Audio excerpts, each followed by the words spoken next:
yang menjadi bahan pertimbangan ini kan tahun ini merupakan tahun politik. Baiknya itu juga menjadi bahan pertimbangan. Karena nanti kalau tidak seperti itu, banyak beberapa anggota dewan, baik di kota ataupun kabupaten, mereka nampaknya agak malas untuk menjadi anggota dewan dan mereka lebih cenderung menjadi kepala desa. Begitu. Seperti itu, Pak Luki. Ini patut dibicarakan dan yang saya khawatirkan cuma satu, Pak Luki.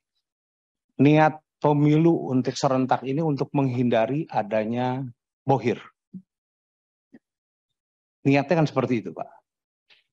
Nah ini sebuah momen, takutnya nanti bohir masuk malah demokrasi kita jadi acak-acakan begitu, Pak. Karena di daerah itu kan kecil angkanya.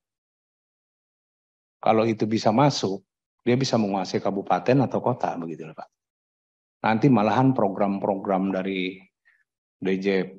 Dirjen Perimbangan Keuangan sudah jelas siapa pemenang tendernya begitu. Ini patut diwaspadai. Kalau kita mau fair sekalian begitu. Ini indikasi itu sudah terjadi. Ini mungkin menjadi bahan pertimbangan. Terus yang kedua, terkait paparan TKDD yang tadi dibicarakan, saya apresiasi Pak Luki, dari mulai 2016 yang tadinya 710 triliun, di 2022 menjadi 800 triliun, ini kan ada kenaikan kurang lebih 14,9%, 106 triliun kurang lebihnya. Tapi kenaikan angka TKDD ini masih relatif jauh lebih kecil dibanding dengan kenaikan APBN, Pak Luki.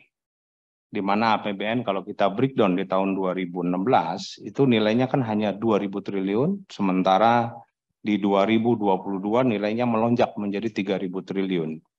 Jadi terdapat kenaikan kurang lebih 49% begitu Pak Luki.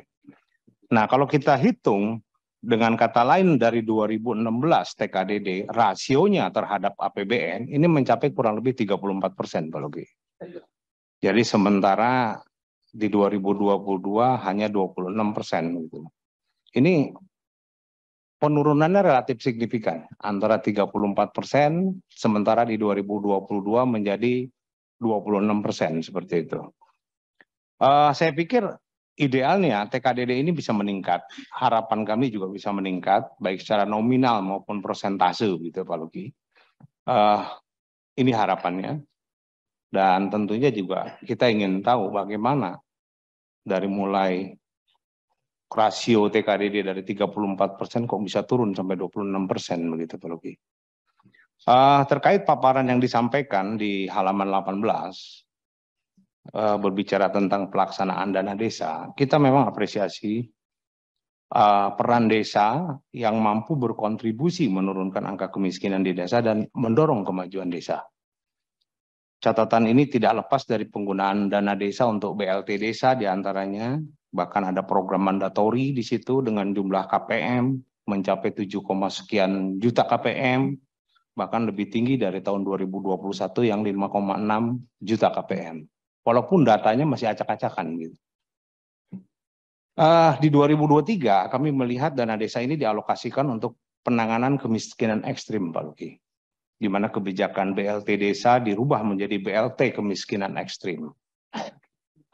Menurut hemat kami, seiring dengan landainya COVID-19, idealnya perlu ada normalisasi kebijakan dana desa. Jadi pemerintah pusat tidak perlu lagi memberikan program mandatori terkait penggunaan dana desa. Jadi idealnya berikan saja kalau memang menjadi hak dana desa untuk pemerintah desa, ya silakan pemerintah desa yang mengelolanya begitu. Tentunya tujuan dana desa ini kan di awal untuk menciptakan kemandirian desa dan terkait program penurunan kemiskinan. Jadi pemerintah sebaiknya kalau untuk berbicara kemiskinan ekstrim mungkin bisa mencari program sendiri begitu loh Pak Luki. Kenapa saya sampaikan ini? Karena beberapa waktu lalu kami menerima perwakilan demonstrasi para kepala desa seluruh Indonesia, di mana salah satu tuntutannya adalah meminta agar dana desa itu bisa dikelola secara keseluruhan oleh pemerintah desa. Saya yakin kepala desa juga kemarin sempat datang ke Kementerian Keuangan. Mereka pada intinya meminta dana desa dapat dikelola secara keseluruhan oleh pemerintah desa. tanpa adanya mandatori yang dibicarakan itu. Mengingat COVID-nya sudah landai. Terkait paparan halaman 22 Pak Luki, di mana program DJPK di 2023 antara lain akan menyelenggarakan BIMTEK atau pendampingan BUMDes oleh perguruan dengan volume kurang lebih 2.000 desa. Ini sebuah terobosan yang baik, tapi perlu diketahui juga jumlah desa di seluruh Indonesia ini mencapai 74.900 sekian begitu. Jadi kalau 2.000 itu hanya 2,6%-nya. Kalau toh berbicara sementara BUMDes yang memiliki badan hukum, ini kan sudah 7.900 lebih, nyaris 8.000. Kalau dihitung dari 2.000 berarti itu kan hanya 25% begitu Pak Luki. Artinya target DJPK ini yang hanya melibatkan 2.000 desa, tidak sebanding dengan jumlah desa dan BUMDes yang ada di Indonesia. Kami mendorong, kalau boleh, mungkin persentasenya tidak terlalu kecil begitu, tapi diperbesar. Dan dengan target 2.000 ini, timbul pertanyaan juga, bagaimana kriteria desa yang bisa mengikuti program ini? Siapa yang bisa menentukan desa bisa ikut program tersebut? Apakah DJPK atau perguruan atau siapa gitu. Mengapa saya sampaikan seperti ini?